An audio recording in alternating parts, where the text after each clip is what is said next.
ಸತ್ಯ ಧರ್ಮ ರಥಾಯ ಚ ಭಜತಾಂ ಕಲ್ಪವೃಕ್ಷಾಯ ನಮತಾಂ ಕಾಮಧೇನುವೆ. ರಾಯರಿದ್ದಾರೆ ರಾಯರಿದ್ದಾರೆ ರಾಯರಿದ್ದಾರೆ. ಜೈ ಶ್ರೀರಾಮ್, ಜೈ ಜೈ ಶ್ರೀರಾಮ್. ನೀವು ನನ್ನ ಜೊತೆ ಎಷ್ಟು ದಿನ ಇಲ್ಲಿ ಸಂಚಾರ ಮಾಡಿದ್ದೀರ? 5 ದಿವಸ. 5 ದಿನದ ಹಿಂದ್ಗಡೆ ಹೆಂಗಿತ್ತು, ಇವಾಗ ಹೆಂಗಿದೆ ನಿಮ್ಮ ಬದಲಾವಣೆ? ಚೆನ್ನಾಗಿದೆ. ಈ ಕಾಲು ನೀನು ಫಸ್ಟ್ ದಿನ ಬಂದಾಗ ಇಷ್ಟೇ ಫೋಲ್ಡ್ ಮಾಡಿ ಹಿಂಗೆ ಕೂತ್ಕೊಂಡಿದ್ದು ರೋಡಲ್ಲಿ, ಇಷ್ಟೇ ಕೂತ್ಕೊಂಡಿದ್ದಿ ಹೌದಲ್ಲ? ಇವತ್ತು ಕೂತ್ಕೊಂಡು ಊಟ ಮಾಡ್ತಾ ಇದೆಯಾ? ಅಲ್ಲಿ ಹೇಳು ನೀನು ಪವಾಡನ ಹೆಂಗಾಗಿದೆ ಇವತ್ತು? ಶ್ರೀ ರಾಘವೇಂದ್ರ ಸ್ವಾಮಿ ದಯದಿಂದ ಕಾಲು ಉತ್ತಮವಾಗಿದೆ. ಅಂದರೆ ಕೂತ್ಕೊಂಡು ಊಟ ಮಾಡ್ಬೋದು. ಮುಂಚೆ ಫೋಲ್ಡ್ ಮಾಡೋಕ್ಕಾಗ್ತಿರ್ಲಿಲ್ಲ. ನಾನು ನಿನಗೇನು ಮಾಡ್ತಾ ಇದ್ದೀನಿ, ನಿಂಬೆನಿಂದ ದೃಷ್ಟಿ ತೆಗೆದೆ, ಆಮೇಲೆ ಸೌತೆಕಾಯಿಂದ ದೃಷ್ಟಿ ತೆಗೆದೆ. ಇವತ್ತು ನಿನಗೆ ಪವಾಡ ಆಯಿತಾ? ರಾಘವೇಂದ್ರ ಸ್ವಾಮಿಯವರಿಗೆ ಒಂದು ವಾರ ಆಯಿತಾ ನೀನು ಪೂಜೆ ಮಾಡ್ತಾಯಿದ್ದು? ನಿಮ್ಮ ಮನೇಲಿ ಶ್ರೀಮತಿಯವ್ರು ಮಾಡಿದ್ರಾ? ಇದೇ ರಾಯರ ಪವಾಡ. ಯಾಕಂದರೆ ಇಲ್ಲಿ ರಾಯರನ್ನ ನಂಬಿ ನಾವೆಲ್ಲರೂ ರಾಯಲಾಗಿರಬೇಕು. ಇಲ್ಲಿ ಜಾತಿ ಮತ ಏನೂ ಕೇಳಿಲ್ಲ ರಾಯರು. ನೀವೆಲ್ಲರೂ ಭಕ್ತರಲ್ಲ, ನೀವೇ ನನ್ನ ಮಕ್ಕಳು ಅಂತ ಹೇಳಿದ್ದಾರೆ. ಇವತ್ತು ಇಷ್ಟು ಜನಕ್ಕೆ ಇವತ್ತು ನೋಡಿ ಕುತ್ಕೊಳ್ಳೋಕೆ ಬರ್ತಿರ್ಲಿಲ್ಲ ಈ ವ್ಯಕ್ತಿಗೆ. 5 ದಿವಸ ನನ್ನ ಹತ್ರ ಬಂದ. 5 ದಿವಸ ಅಂದರೆ ನನ್ನ ಹತ್ರ ಬಂದಿದ್ದ ನಡುಕಿನ ನಾನು ಪಾದಯಾತ್ರೆ ಮಾಡ್ತಾ ಇದ್ದೀನಿ. ಇಲ್ಲಿ ನನಗೂ ಎಲ್ಲರೂ ಜನಗಳು ಬಂದು ಕುತ್ಕೊಂಡು ನೋಡಿ ನನಗೂ ಒಂದು ಪವಾಡ ಮಾಡು ಅಂದ್ರೆ, ನಾನು ಪವಾಡ ಮಾಡೋಷ್ಟು ದೊಡ್ಡವನಲ್ಲಪ್ಪ. ಪವಾಡ ಮಾಡೋರು ಒಬ್ಬರೇ, ಗುರು ರಾಘವೇಂದ್ರ ಸ್ವಾಮಿಯವರು ಮಾತ್ರ. ರಾಯರು ಅಂದುಕೊಂಡಿದ್ದೆಲ್ಲ ಯಶಸ್ವಿ ಮಾಡ್ತಾರೆ ಅಂತ ಹೇಳಿಕೊಂಡು ಈ ಸ್ವಾಮಿಗೆ ಒಂದು ಪೂಜೆದ ವಿಧಾನ ತಿಳಿಸ್ಕೊಟ್ನ. ಭಕ್ತಿಯಿಂದ ಪೂಜೆ ಮಾಡೋದು. ಮೊದಲನೇ ವಾರದಲ್ಲಿ ಇವರಿಗೆ ಪವಾಡ ಆಗಿದೆ. ಅಂದರೆ 1 ರಥ ಮಾತ್ರ ಮಾಡಿದರೆ ಇವತ್ತು ಕುತ್ಕೊಂಡು ನಮ್ಮ ಜೊತೆ ಕುತ್ಕೊಂಡು ಚಕ್ರ ಮುಕ್ಕುಳಿ ಹಾಕ್ಕೊಂಡು ಕುತ್ಕೊಂಡು ಊಟ ಮಾಡ್ತಾ ಇದ್ದಾರೆ. ಅಲ್ಲ, ಎಷ್ಟು ದಿನದಿಂದ ನೋಡ್ತಾ ಇದ್ದಾರೆ. ನನಗೆ ಅವತ್ತು ಹೈವೇದಲ್ಲಿ ಅದನ್ನು ಹಿಂದಿನ ವಿಡಿಯೋನೂ ಹಾಕಿದ್ದೀನಿ ನೋಡಿ. ಹೈವೇದಲ್ಲಿ ಬಂದಾಗ ಕಾಲು ತುಂಬ ಲಾಂಗ್ ಇಟ್ಕೊಂಡಿದ್ರು. ನೀನು ಕುಂದ್ರಿಸ್ತೀನೋ ನಾನು ಅಂತಂದು ಚಾಲೆಂಜ್ ಮಾಡಿದೆ.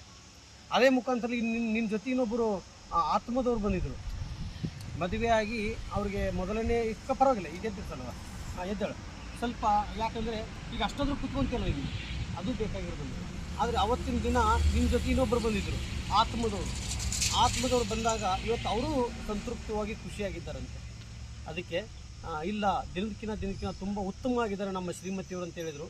ಖಂಡಿತ ಒಳ್ಳೆಯದಾಗಲಿ, ಈ ಅಂದುಕೊಂಡಿದ್ದ ಕೆಲಸ ಎಲ್ಲ ಯಶಸ್ವಿಯಾಗಲಿ ಅಂತೇಳಿ ಗುರು ರಾಘವೇಂದ್ರ ಸ್ವಾಮಿಯವರ ಪಾದವನ್ನು ಹಿಡಿದು ನಾನು ಕೇಳ್ತಾ ಇದ್ದೀನಿ.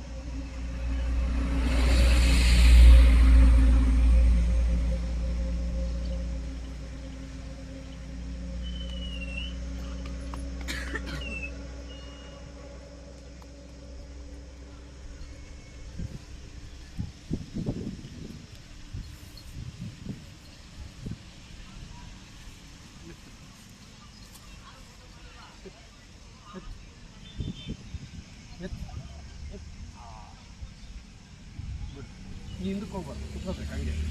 ಹಿಂದಕ್ಕೆ ಹೋಗ್ಬಾರ್ದು, ಫುಲ್ ಬಂತಲು. ಇವಾಗ ಇನ್ನೊಂದ್ಸಲ ಎತ್ತು. ಹಾಂ,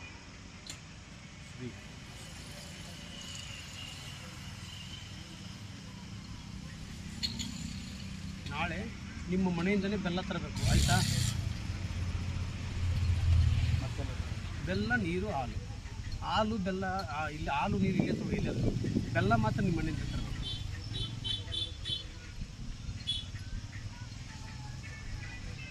ತಮ್ಮನ್ನ ಕರ್ಕೊಂಬ.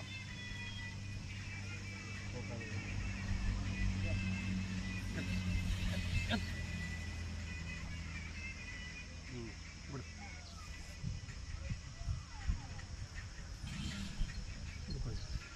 ಕೆಳಗೆ ಮುಟ್ಟಿಸೋಣ.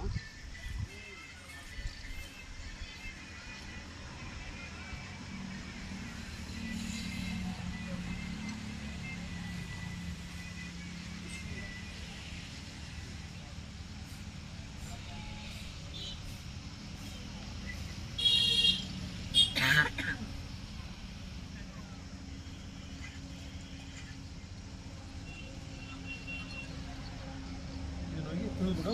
ನಾಳೆ ಬೆಲ್ಲ, ಹಾಲು, ನೀರು ತರಬೇಕು. ನಿಮ್ಮ ಮನೆಯಿಂದಲೇ ಬೆಲ್ಲ ತರಬೇಕು, ಆಯಿತಾ? ಆಯಿತು, ಗ್ಯಾರಂಟಿ ಕೊಡ್ತೀನಿ ನಾನು. ಅವತ್ತು ಗ್ಯಾರಂಟಿ ಕೊಟ್ಟಿದ್ದೆ ನಾನು. ಇವನಿಗೆ ನಡೆಸ್ತೀನಿ ನಾನು, ಇವನು ಕಾಲು ಫೋಲ್ಡ್ ಮಾಡ್ತೀನಿ ಅಂತ ಗ್ಯಾರಂಟಿ ಕೊಟ್ಟಿದ್ದೆ. ಇವತ್ತು ಫೋಲ್ಡ್ ಮಾಡಿ ನನ್ನ ಜೊತೆ ಕುತ್ಕೊಂತೀಯ ನೀನು ಅಂತ ಹೇಳಿದ್ದೆ. 5ನೇ ದಿನದಲ್ಲಿ 6ನೇ ದಿನದಲ್ಲಿ ಅವನಿಗೆ ಪವಾಡ ಆಯಿತು. ಇದು ರಾಯರ ಪವಾಡ ಅಂದರೆ. ಖಂಡಿತ ನಿಮ್ಮೆಲ್ಲರಿಗೂ ಒಳ್ಳೆಯದಾಗಲಿ. ನಾನು ಒಬ್ಬ ಲೋಕ ಕಲ್ಯಾಣಕ್ಕೋಸ್ಕರ ಬಂದವನು. ನನ್ನ ಅಣ್ಣ ತಮ್ಮಂದಿರಿಗೆ ಎಲ್ಲರಿಗೂ ಒಳ್ಳೆಯದಾಗಲಿ, ನನ್ನ ಅಕ್ಕ ತಂಗಿಯಂದಿರಿಗೆ ಎಲ್ಲರಿಗೂ ಒಳ್ಳೆಯದಾಗಲಿ. ಈ ಸಲ ಅದ್ಭುತವಾಗಿ ಮಳೆ ಬೆಳೆ ಕೊಟ್ಟು ಗುರು ರಾಘವೇಂದ್ರ ಸ್ವಾಮಿಯವರು ಕಾಪಾಡಲಿ.